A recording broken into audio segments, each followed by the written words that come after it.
अस्सलाम वालेकुम नाज़रीन, मैं हूं ज़ैन अली। नाज़रीन कराम, आज की वीडियो बड़ी इंपॉर्टेंट है। आपको मेरे थंबनेल से अंदाज़ा हो गया होगा कि शायद मैं वो पहला सहाफ़ी हूं जो इस ख़बर को रिपोर्ट कर रहा हूं। आपको थंबनेल से मेरे अंदाज़ा हो गया होगा कि मैं आज की वीडियो में आपको क्या बताने जा रहा हूं। नाज़रीन, हम जो सहाफ़ी लोग हैं, ज़ाहिर है वो कोशिश करते हैं कि उनको ख़बर कहीं ना कहीं से मिले और उनकी मुलाकातें कई ऐसे लोगों से हों जो उनको ख़बर दे सकते हैं।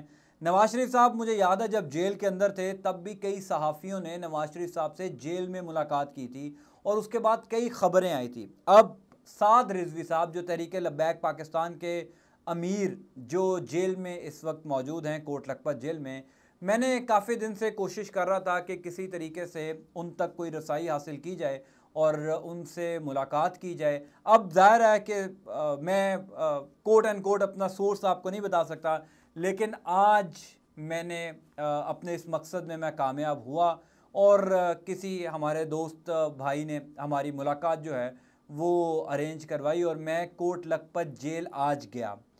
अब मामला ये था कि ज़ाहिर है कि जो साद रिज़वी साहब पर इल्ज़ामात लगे हुए हैं, उन इल्ज़ामात को देखते हुए साद रिज़वी साहब से मुलाकात करना कोई इतना आसान नहीं है।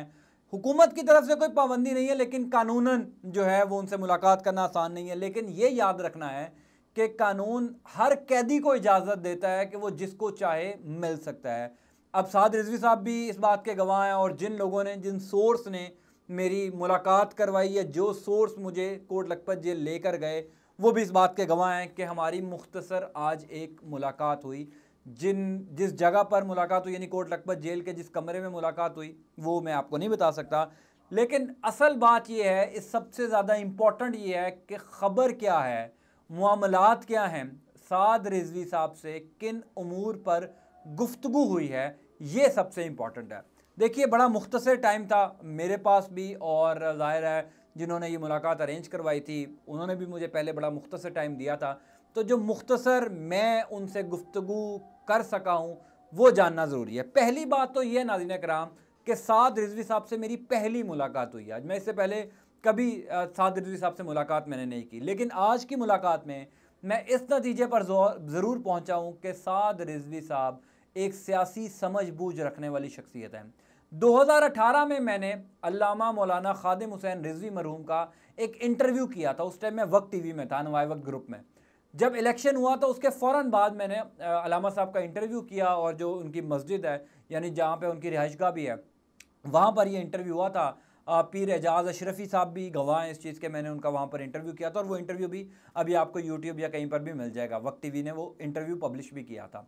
उस इंटरव्यू के बाद मैं एक नतीजे पर पहुंचा था कि अल्लामा खादिम हुसैन रिजवी साहब की जो शख्सियत है वो बड़ी जलाली है, उनको गुफ्तगू पर उबूर हासिल है, लेकिन वो ज़रा एग्रेसिव किस्म के सियासतदान हैं। आज साद रिजवी साहब के बारे में मैं ये बड़े फुल कॉन्फिडेंस से कह सकता हूँ कि साद रिजवी साहब बड़े सियासी समझ बूझ रखने वाली शख्सियत है। अच्छा, मुलाकात मुख्तसर थी तो दो तीन चीज़ें जो मेरे जहन में थी मैंने उनके जवाब लेने थे। मैंने कोशिश की कि उनसे इस चीज़ पर गुफ्तगू हो सके।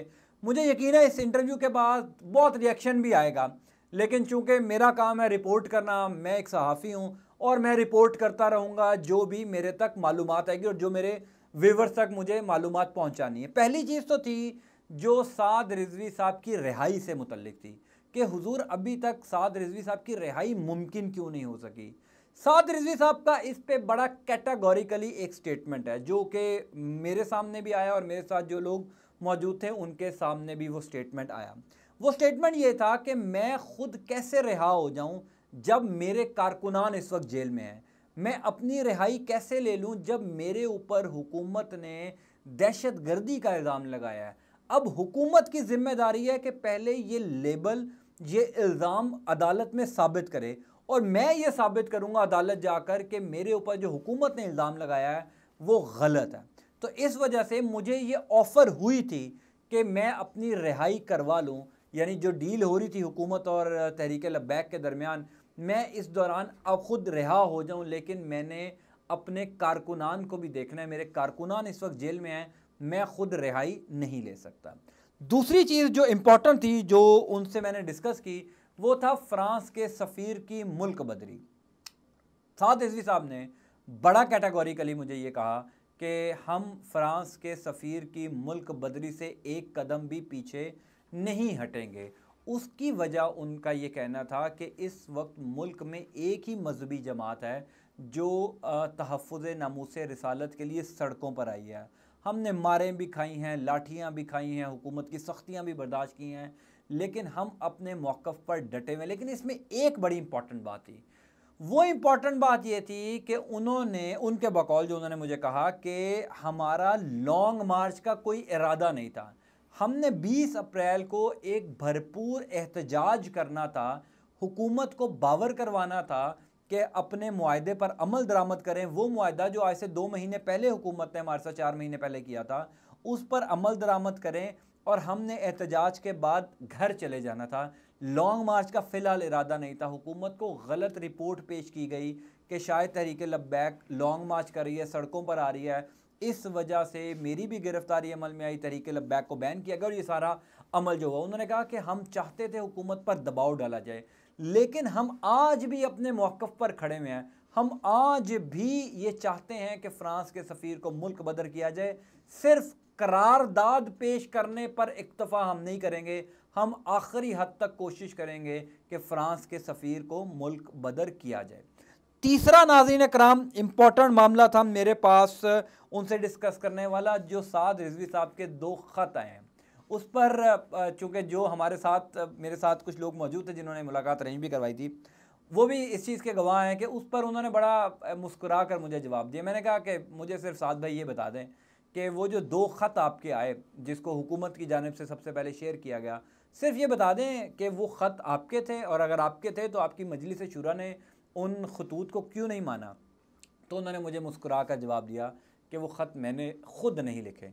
तो मैंने उनसे पूछा कि क्या आपसे वो ख़त लिखवाए गए, तो उन्होंने कहा कि जितना मैंने बता दिया है इतना आपके लिए काफ़ी है। तो मुझे उनके जवाब से ये लगा कि वो ख़त साद रिजवी साहब ने ख़ुद नहीं लिखे थे। वो हो सकता है कि उनके पास कोई तहरीर आई हो, उस तहरीर को उन्होंने लिख लिया हो, या किसी ने कहा हो कि ऐसी तहरीर लिख दें, लेकिन उन्होंने मुझे कहा कि मैं इससे ज़्यादा आपको नहीं बता सकता, सिर्फ ये है कि आपको जितना मैंने बता दिया है इतना काफ़ी है। ये मुलाकात तकरीबन 15 मिनट जारी रही, और जो जिन लोगों ने मुलाकात करवाई उनका भी शुक्रिया। और ये मुलाकात इस हवाले से भी ज़रूरी थी कि चूँकि तहरीक लब्बैक पाकिस्तान के जो कारकुनान हैं उनके दरमियान इस वक्त कई सवालात जन्म ले रहे हैं। मेरी मुलाकात अगर थोड़ी देर की होती तो मैं कोशिश करता कि कई सवालात जो हैं उनको इस मुलाकात का हिस्सा बना लेता, लेकिन जितनी मैं कोशिश कर सकता था अपने व्यूवर्स के लिए ख़बर लेकर आ सकूं, वो मैं ख़बर लेकर आया हूँ। इस चैनल का ख्याल रखें, इसको सब्सक्राइब करें, मज़ीद ख़बरें भी इंशाल्लाह इस चैनल के ज़रिए आपको मिलती रहेंगी। अंटिल नेक्स्ट टाइम, अल्लाह हाफ़िज़।